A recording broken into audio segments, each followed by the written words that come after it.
Hello दोस्त, तो आपका फिर से एक बार साहस स्टडी चैनल में बहुत बहुत स्वागत है। दोस्त, तो हमने पिछले वीडियो में पढ़ा हुआ था अर्थव्यवस्था का, जो उसका अर्थव्यवस्था का जो मतलब उसको दो भागों में जो बांटे थे, आर्थिक विकास और मौद्रिक विकास। उसके आधार पर जो विकास हुआ अर्थव्यवस्था का, उसको विकास को जब बांटे हुए थे तो हमको कुछ उसमें पढ़ना था आर्थिक विकास है उसके रिलेटेड। लेकिन दोस्त, आपको एक और बात बता दें, अगर आपने वो वीडियो नहीं देखा हुआ है अर्थव्यवस्था का, ठीक है, अगर पिछले वाले जो वीडियो है वो नहीं देखा हुआ है तो डिस्क्रिप्शन में उस वीडियो का लिंक है, आप जाइए उस वीडियो को पूरा शुरू से अंत तक वॉच कीजिए। देखने के बाद तब इस वीडियो पर आइएगा दोस्त, क्योंकि बता दें आपको, अगर वो वीडियो आप नहीं देखते हैं तो आपको ये नहीं पता चलेगा दोस्त कि कहाँ से इस टॉपिक को उठाया गया है और कहाँ से चालू हुआ है, कैसे समझ में नहीं आ सकता है। ठीक है दोस्त, तो इसलिए आप उस वीडियो को पूरा देखिए, उसके बाद इस वीडियो पर आइएगा दोस्त। तो चलिए बिना देरी के हम वीडियो को स्टार्ट करते हैं दोस्त। तो हमने उसमें अर्थव्यवस्था जो कि है फर्स्ट नंबर चैप्टर विकास में हमने पढ़ना था जे मतलब आर्थिक जो विकास है उसके अंतर्गत कुछ और टॉपिक जो है वीवीआई जो टॉपिक है उसको हम बोर्ड पे पूरा सजा कर लिख दिए हैं। ठीक है दोस्त, और आपको हम समझाने की पूरा कोशिश करते हैं। तो फर्स्ट चैप्टर में जितना भी वीवीआई मतलब टॉपिक है उसको आपको पूरा डिटेल में समझा देते हैं, तो उससे जितना भी रिलेटिव क्वेश्चन आएगा आपको एक भी क्वेश्चन नहीं छूटेगा दोस्त। ठीक है दोस्त, देखिए भारत में योजना आयोग का गठन, फर्स्ट नंबर आपका टॉपिक आता है जो भारत में योजना आयोग का गठन कब हुआ था। ठीक है, ये बहुत ही इंपॉर्टेंट आपके एग्जाम के इंटरव्यू से बहुत इंपॉर्टेंट क्वेश्चन है, आपको यहाँ पे इसको वेरी इंपॉर्टेंट मार सकते हैं। ठीक है दोस्त, तो वेरी इंपॉर्टेंट आप इस क्वेश्चन को कर सकते हैं, क्योंकि यह एग्जाम में आपको हमेशा के लिए पूछता है दोस्त। ठीक है, ये बहुत ही हर साल इस क्वेश्चन को मतलब देते ही रहता है ऑब्जेक्टिव में, तो आपका 1 नंबर फिक्स हो जाएगा। तो दोस्त, ये बहुत ही वीवीआई आपको ऑब्जेक्टिव क्वेश्चन के लिए बहुत ही वीवीआई है। ठीक है, तो दोस्त आपको देखिए, आपको हर दम पूछता रहता है जब भारत के योजना आयोग का गठन कब हुआ था। 15 मार्च 1950। ये आपके लिए बहुत ही वीवीआई क्वेश्चन हो सकता है। वीवीआई का आपको पता होगा फुल फॉर्म क्या होता है, वेरी इंपॉर्टेंट। कहिएगा बोले गुट के आ गया, तो ऐसा नहीं होता है। ठीक है, उसके आप देखिए दूसरा का नंबर क्या होता है, इसमें टॉपिक है योजना आयोग के अंतर्गत ही आता है। ठीक है दोस्त, योजना आयोग के अंतर्गत आता है जो भारत में योजना आयोग के जो मतलब चलाते हैं वो कौन चलाते हैं, किनके अध्यक्ष, इसका योजना आयोग के अध्यक्ष कौन है। ठीक है दोस्त, तो योजना आयोग के अध्यक्ष देखिए प्रधानमंत्री होते हैं। ठीक है, जो प्रथम योजना आयोग के अध्यक्ष कौन थे, प्रथम जवाहरलाल नेहरू थे, और जो अभी वर्तमान में जो हैं वो नरेंद्र मोदी जी हैं। ठीक है, श्री नरेंद्र मोदी जी अभी वर्तमान में चल रहे हैं। तो आपको यह भी एक बहुत ही इंपॉर्टेंट क्वेश्चन हो सकता है आपके ऑब्जेक्टिव क्वेश्चन के लिए, जो भारत के में योजना आयोग के अध्यक्ष कौन थे सबसे पहले, या योजना आयोग के अध्यक्ष कौन होते हैं, तो प्रधानमंत्री। ठीक है दोस्त, उसके बाद नेक्स्ट टॉपिक देखिए क्या है, जो प्रथम पंचवर्षीय योजना की शुरुआत, मतलब पंचवर्षीय योजना देखिए क्या होता है, जिससे प्रधानमंत्री का जो कार्यकाल होता है वो कितना वर्ष का होता है, 5 वर्ष का। तो वही पूछ रहा है पंचवर्षीय योजना मतलब 5 साल के कार्य उनका होता है। ठीक है, तो प्रथम पंचवर्षीय योजना की शुरुआत कब हुई थी, मतलब सबसे पहले कब शुरुआत हुई थी, तो 1 अप्रैल 1951 से इसका शुरुआत हुआ था। 1 अप्रैल 1951, यह भी बहुत ही वीवीआई ऑब्जेक्टिव क्वेश्चन के लिए हो सकता है दोस्तों, हर साल पूछता है, इसको ध्यानपूर्वक देखिएगा। ठीक है, 1951 में दोस्त, ठीक है, 1 अप्रैल 1951 से 31 मार्च 1956, देखिए यहाँ पे 51 से लेकर 56 के बीच में 5 साल हो रहा है ना दोस्त। तो प्रथम पंचवर्षीय योजना की शुरुआत 5 साल हुआ, कब हुआ, 51 से लेकर 56 तक, जो कि 1 अप्रैल और 31 मार्च 1900 में था।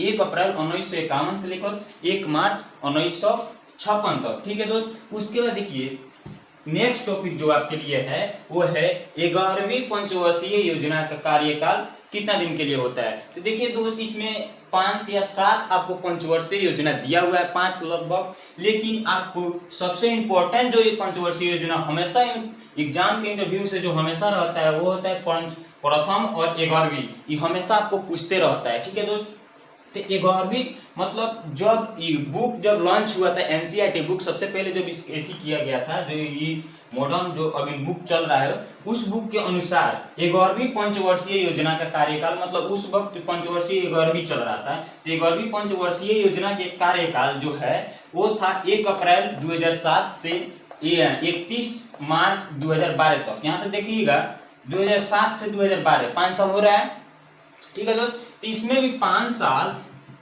कार्यकाल चलता है। तो 1 अप्रैल से हमेशा पूछता है 1 अप्रैल, इसमें आपको कंफ्यूजन नहीं होना है। 1 अप्रैल से, यहाँ पे अप्रैल देखिएगा, 1 अप्रैल से 31 मार्च, 1 अप्रैल से 31 मार्च।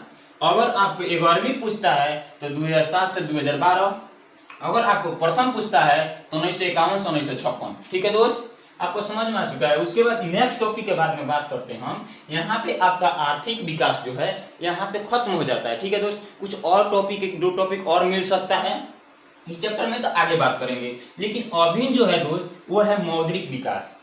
मौद्रिक विकास की संक्षिप्त कहानी। अब आपको मौद्रिक विकास को हम बताएंगे ऐसे, आप एक कहानी के अनुसार समझाने की कोशिश करेंगे। जो मौद्रिक विकास है वो कैसे उत्पन्न हुआ। ठीक है दोस्त, मतलब जड़ी से उसका मतलब कहानी क्या हुआ। किसी भी चीज को उत्पन्न करने के लिए उसका कुछ ना कुछ तो कहानी होता है, जैसे शुरू से कैसे उत्पन्न हुआ दोस्त। ठीक है, तो यह भी मौद्रिक जो विकास है, मौद्रिक मतलब मुद्रा, पैसा, वो कैसे विकास हुआ जड़ी से, उसको हम संक्षिप्त कहानी के अनुसार समझने की कोशिश करेंगे दोस्त। ठीक है, जब हम कहानी के अनुसार समझेंगे तो फर्स्ट नंबर उसमें सबसे पहले विकास जो हुआ था मौद्रिक विकास के अनुसार, सबसे पहले जो विकास हुआ था वो वस्तु विनिमय प्रणाली चला था। वो वस्तु विनिमय प्रणाली के अनुसार, ठीक है, वस्तु विनिमय प्रणाली के अनुसार वस्तु से वस्तु का लेन देन, मतलब उस वक्त देखिए क्या होता था, वस्तु विनिमय प्रणाली के ऐसा प्रणाली होता है, मतलब एक ऐसा उस सिस्टम था जिसमें अब कोई भी वस्तु होगा, जैसे इस मार्कर हो गया। ठीक है, अगर हमें मानिए चावल खाना है, ठीक है, तो चावल के लिए हम किसी को चावल, किसी के जरूरत चावल पड़ता था तो चावल दे देते थे और हम दाल ले लेते थे। इस प्रकार से तो वस्तु से वस्तु का लेन देन, किसी वस्तु को अगर हमें मानिए हमें ब्लैक इस बोर्ड की जरूरत है, लेकिन उस जिस वस्तु को जिसके पास ये बोर्ड है उसको मार्कर की जरूरत है, तो हम उसको मार्कर दे देंगे और बोर्ड उससे हम ले लेंगे, तो वस्तु के लेन देन हो रहा है। तो सबसे पहले यही चल रहा था वस्तु विनिमय प्रणाली, वस्तु का लेन देन चल रहा था। ठीक है, उसके बाद नया सिस्टम एक और आया, उससे गरज नहीं चल पाया, तो उसके बाद मौद्रिक प्रणाली आया, मतलब मुद्रा का प्रणाली जो है। तो क्या हुआ, वो मुद्रा से वस्तुएं और सेवाओं का विनिमय, मतलब उस वक्त तो मुद्रा आया, तो मुद्रा कोई भी मतलब पैसा आया, पैसा आने पर हमें क्या रहता था, हम पैसा देते थे, किसी वस्तु को खरीद लेते थे और सेवा हम प्रदान कर लेते थे। बैंक में पैसा देते थे, सेवा हमें मिल जाता था। किसी भी वस्तु से सेवा प्रदान, किसी व्यक्ति से सेवा भी प्रदान करते थे तो पैसा देते और सेवा हम ले लेते थे। तो उस प्रकार से मौद्रिक प्रणाली का सिस्टम चला। ठीक है, मौद्रिक मतलब मुद्रा से वस्तुएं और सेवाओं का विनिमय, मतलब मुद्रा देना और वस्तु को अपने मतलब लेना। ठीक है, इस प्रकार से मौद्रिक प्रणाली चला। तो सेकेंड नंबर आपको समझ में आ गया जो मौद्रिक प्रणाली क्या होता है। और थर्ड नंबर, जब इससे भी हमें गरज नहीं चल पाया तो हमारे लिए एक और प्रणाली चला जो है बैंकिंग प्रणाली। बैंकिंग प्रणाली समझने का दोस्त कोशिश कीजिएगा। मौद्रिक प्रणाली देखिए, मौद्रिक प्रणाली में मानिए कुछ रुपया ही होता है, मानिए 5 लाख 10 लाख रुपया हो जाता है, तो उसे हमें किसी को देने में, कहीं ले जाने में बहुत कठिन हो रहा था, जिसके कारण बैंकिंग प्रणाली चला। ठीक है दोस्त, तो बैंकिंग प्रणाली देखिए क्या होता है, बैंक के माध्यम से चेक के द्वारा विनिमय की क्रिया का संपादन। मतलब देखिए उसमें क्या होता था, जैसे हमें 5 लाख रुपए किसी व्यक्ति को देना है और दूर ले जाना है उस रुपया को, तो हमें बहुत डर रहता था कहीं उसे कोई लुटेरे लूट मत ले। उस प्रकार से तो हमें बैंकिंग प्रणाली चलाना पड़ा, और बैंकिंग प्रणाली के माध्यम से हम चेक के द्वारा विनिमय की प्रणाली करते हैं। मतलब बैंकिंग के द्वारा बैंक में पैसा डाल देते हैं और चेक के अनुसार भी हम, और 5 लाख का चेक एक पेज में हम रख लेते हैं और उसको लेके चले जाते हैं और वहां पे उस बैंक में हम चेक को भेजा लेते हैं। तो उस प्रकार से हमें डर भी नहीं रहता है। मानिए 5 लाख रुपए इतना हो गया, तो हमें उस रुपया को नहीं, चेक के जरिए, हम चेक के विनिमय के जरिए चेक में हम इतना 5 लाख सिग्नेचर करवा लेते हैं और चेक हम ले आते हैं और उस बैंक में मतलब उसको पैसा में कन्वर्ट कर लेते हैं। तो बैंकिंग प्रणाली इस माध्यम से चला। ठीक है, और किस लिए चला, क्योंकि हमें ज्यादा कॉस्ट हो रहा था, ज्यादा रुपया दूसरे जगह ले जाने में, इसलिए हमें बैंकिंग प्रणाली चला। ठीक है दोस्त, उसके बाद देखिए 4 नंबर टॉपिक क्या है? 4 नंबर टॉपिक है दोस्त जो कोर बैंकिंग प्रणाली। कोर बैंकिंग प्रणाली देखिए दोस्त क्या होता है, समझने की कोशिश कीजिएगा, ज्यादा थोड़ा सा लेपिया है, थोड़ा सा देखिएगा।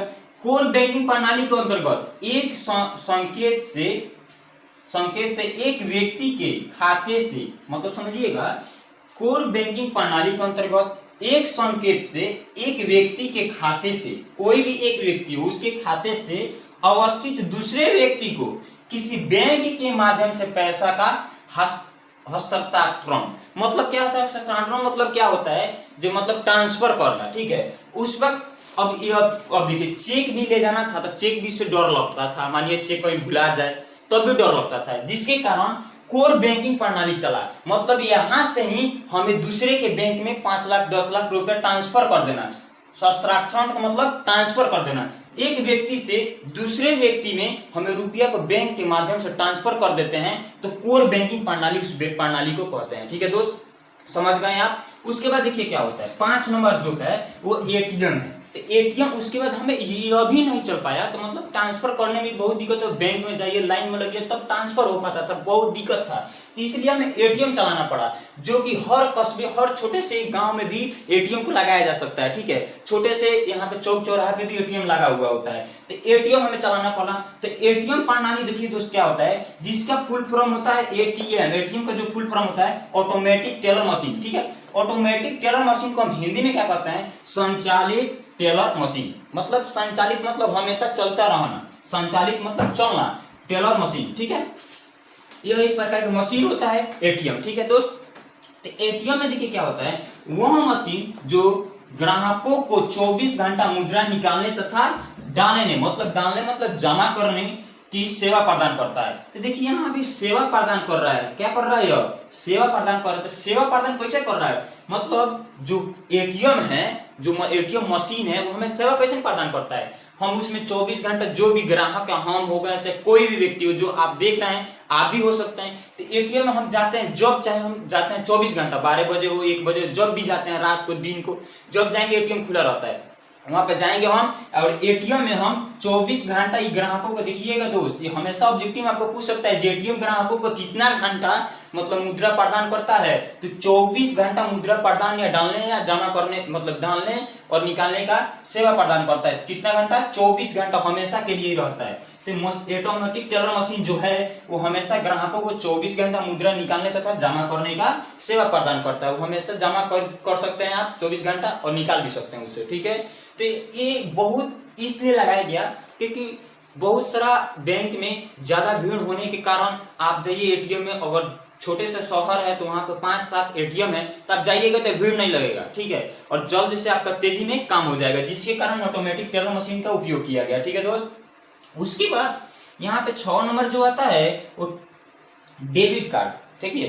अब देखिए डेबिट कार्ड क्या होता है, डेबिट कार्ड का उपयोग हम कैसे करते हैं, मतलब डेबिट कार्ड क्यों लाया गया इस प्रणाली में, मौद्रिक प्रणाली में डेबिट कार्ड, मुद्रा के प्रणाली में डेबिट कार्ड क्यों लाया गया? तो जो डेबिट कार्ड होता है, देखिएगा, तो डेबिट कार्ड बैंक द्वारा दिया गया प्लास्टिक का एक कार्ड, ठीक है, जिसके द्वारा बैंक में अपनी जमा राशि के पैसे का उपयोग करना है। मतलब देखिए डेबिट कार्ड एक ऐसा मतलब प्लास्टिक का एक मुद्रा है, वो भी क्या कह सकते हैं, एक प्लास्टिक का मुद्रा है, ठीक है। जैसे एटीएम मिलता है, हमें एटीएम कार्ड मिलता है, उसी प्रकार डेबिट कार्ड भी मिलता है हमें, ठीक है। एटीएम कार्ड हो गया, तो इसी प्रकार हमें एटीएम कार्ड जैसे मिलता है उसी प्रकार हमें डेबिट कार्ड भी मिलता है दोस्त। आप एटीएम कार्ड देखे भी होंगे, तो उसी प्रकार हमें डेबिट कार्ड भी मिलता है। तो लेकिन डेबिट कार्ड में पैसा ज्यादा होता है, तो ज्यादा जब पैसा होता है तो उसका क्या होता है, कार्ड का, जिसके द्वारा हम बैंक में अपने बैंक में जितना भी रुपया जमा किए रहते हैं, तो डेबिट कार्ड हो गया, जिससे ज्यादा सामान खरीदे जाएंगे डेबिट कार्ड दे देंगे, वहां पे डेबिट कार्ड से पैसा कट जाता है, ठीक है। कोई भी मॉल में जाते हैं, बड़े बड़े मॉल में, और हम ज्यादा वस्तु को खरीद लेते हैं, तो वहां पे हमारे अकाउंट में पैसा रहता है, ठीक है, हमारे बैंक में पैसा रहता है, तो डेबिट कार्ड वहां पे दे देते हैं, और डेबिट कार्ड के अनुसार हमारा उपयोग, वहां से पैसा जितना वस्तु खरीदते हैं उतना काट कर निकाल दिया जाता है, ठीक है, और डेबिट कार्ड आपका वापस दे देगा। तो उसी प्रकार डेबिट कार्ड का उपयोग किया जाता है, ठीक है दोस्त। वहां तो हम पैसा लेकर घुमाते नहीं रहेंगे, जहां भी वस्तु खरीदते रहेंगे वहां पे पैसा लेकर घुमाते नहीं रहेंगे, जिसके कारण डेबिट कार्ड का उपयोग किया गया और डेबिट कार्ड बनाया गया। उसके बाद देखिए 7 नंबर जो टॉपिक है वो क्रेडिट कार्ड। मतलब क्रेडिट कार्ड क्या होता है, क्रेडिट कार्ड यहाँ पे देख सकते हैं, इसको वर्ड भी लिख दिया है क्रेडिट कार्ड। क्रेडिट कार्ड भी एक प्लास्टिक मुद्रा का एक रूप होता है। मतलब यह भी एक प्लास्टिक है, जैसे एटीएम होता है, डेबिट कार्ड होता है, उसी प्रकार यह भी इसका एक प्लास्टिक मुद्रा है। ठीक है, इसमें कोई संकोच नहीं है, क्योंकि तीनों जो ATM, debit card, credit card, तीनों जो है एक प्लास्टिक मुद्रा है। और तीनों एक प्लास्टिक मुद्रा होने के साथ साथ विश्व में प्रचलित, जैसे विश्व में कौन कौन ऐसे डेबिट क्रेडिट कार्ड हैं जो हमें प्रचलित हैं विश्व में, देखिए जैसे visa, master card, American express आदि, ये ऐसे हैं जो प्रसिद्ध हैं विश्व में, हर जगह इसका उपयोग कर सकते हैं। और क्रेडिट कार्ड है तो देखिए वीजा जो है, मास्टर कार्ड और स्मार्ट अमेरिकन एक्सप्रेस, जो ये तीनों हैं जो क्रेडिट कार्ड हैं, तो आप इस क्रेडिट कार्ड को कहीं भी उपयोग कर सकते हैं, किसी भी देश में जाकर आप इसका उपयोग करते हैं, विश्व में इसका उपयोग कर सकते हैं। देखिए विश्व में प्रचलित, मतलब पूरा विश्व में इस क्रेडिट कार्ड का उपयोग कर सकते हैं। जैसे वीजा हो गया, मास्टर कार्ड, अमेरिकन एक्सप्रेस, इसको आप पूरा विश्व में उपयोग कर सकते हैं। कहीं भी ले जाइएगा, किसी वस्तु को खरीदिएगा, अगर आपके अकाउंट में पैसा रहता है तो वहां से आप इसको कटा सकते हैं क्रेडिट कार्ड के अनुसार। ठीक है दोस्त, लेकिन यहाँ पे देखिए एटीएम कार्ड ले तो बहुत ऐसे देश हैं जहाँ पे एटीएम कार्ड का मशीन नहीं होता है। ठीक है, अगर एसबीआई एटीएम कार्ड का हम ले आते हैं तो हमें खोजना पड़ता है, भाई कहाँ पे मिलेगा एटीएम कार्ड वो एसबीआई का, तो उस टाइप से हमें खोजना पड़ता है अगल देश में। लेकिन क्रेडिट कार्ड आपके पास है तो कोई दिक्कत नहीं, आप क्रेडिट कार्ड कहीं भी कटा सकते हैं उसका। जैसे वीजा आपके पास है, वीजा क्रेडिट कार्ड, तो आप किसी वस्तु को किसी भी देश में खरीदिए, अमेरिका खरीदिए, कहीं भी जाइए, यूक्रेन कहीं भी जाइए, वहां पे आप ले जाइएगा वस्तु खरीदिए, कि आप किसी भी कार्य के लिए कोई भी काम कीजिए, वहां पे पैसा आपका लगता है तो वहां से क्रेडिट कार्ड के अनुसार आप कटा सकते हैं, कोई दिक्कत नहीं है, आराम से कट जाएगा। ठीक है दोस्त, आपके अकाउंट से। तो इस प्रकार मौद्रिक विकास का संक्षिप्त कहानी आप समझ सकते हैं। जो शुरू में वस्तु विनिमय प्रणाली चला, उसके बाद हमें उससे संतुष्टि नहीं मिली, तब हमें मौद्रिक प्रणाली चलाना पड़ा, तो उससे भी हमें संतुष्टि नहीं मिली तो बैंकिंग प्रणाली, जो हमें बैंक से सुविधा जो मिलता है, उसके बाद कोर बैंकिंग प्रणाली चलाना पड़ा, उसके बाद हमें एटीएम चलाना पड़ा, और एटीएम चलाने के बाद हमें उससे भी संतुष्टि मिली तो डेबिट कार्ड चलाना पड़ा, जिससे हमें पैसा लेकर घूमना नहीं पड़े। ठीक है, उसके बाद हमें क्रेडिट कार्ड चलाना पड़ा। तो आप इतना समझ सकते हैं, 7 को इसमें टॉपिक है और इसको आपको डिटेल में समझा भी दिए हैं दोस्त, आपको समझ में आ चुका होगा। अगर दोस्त 1 भी % दिक्कत हो इतना समझने में तो आप कमेंट कर सकते हैं दोस्त, इसमें कोई संकोच की बात नहीं है दोस्त। आप कमेंट नहीं कर सकते हैं, नहीं करते हैं, ये बहुत दिक्कत की बात होती है। जो आपको प्रॉब्लम होता है उसको कमेंट करके जरूर बताइए दोस्त, और कमेंट कर आप जब बताते हैं तो हमें भी संतुष्टि मिलती है जो आप पढ़ रहे हैं। ठीक है दोस्त, तो इसी के साथ और अपने दोस्तों के पास वीडियो को ज़्यादा से ज़्यादा शेयर करने की कोशिश कीजिए दोस्त। ठीक है, क्योंकि बहुत जल्द इस पे और भी सब्जेक्ट का वीडियो आने वाला है। रूपेश्वर आपको मैथ का क्लास चला रहे हैं, रेगुलर क्लास आपको मिल भी कर रहा है। ठीक है दोस्त, और इकोनॉमिक्स का हम तेज में जितना जल्द हो सके उतना सिलेबस जल्दी खत्म करने की कोशिश कर रहे हैं। ठीक है दोस्त, तो यहाँ पे और उसके बाद ऑब्जेक्टिव क्वेश्चन चलाना चालू करेंगे इस पे। ठीक है, तो यहाँ पे आप समझ सकते हैं, ये आपको इतना टॉपिक समझ में आ चुका है। ठीक है दोस्त, तो यहाँ पे इस वीडियो को हम यहीं पे खत्म करते हैं। ठीक है, ज्यादा हम इस वीडियो में डिस्कस नहीं करेंगे, ये बहुत ही वीवीआई है। अगर आप इस चाहते हैं इस टॉपिक को पूरा उतारने के लिए तो आप स्टार वाइज इस तरह बनाकर 1 नंबर 2 नंबर 3 नंबर 7 तक करके आप अपने नोटबुक में इसको उतार सकते हैं दोस्त। तो चलिए आप उतार लीजिए, उसके बाद हम आपको बात करते हैं। ठीक है,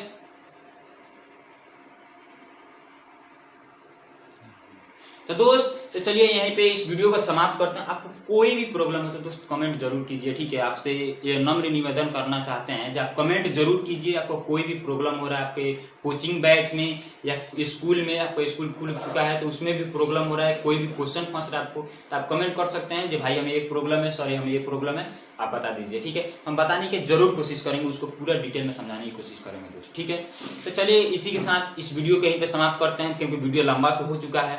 कहीं भी इस वीडियो को समाप्त करते हैं और मिलते हैं नेक्स्ट वीडियो में इसी के साथ अर्थव्यवस्था के साथ डेवलपमेंट चैप्टर लेकर, फर्स्ट नंबर चैप्टर लेकर इसके नेक्स्ट टॉपिक के साथ नेक्स्ट वीडियो में मिलते हैं। इसी के साथ जय हिंद जय भारत दोस्त।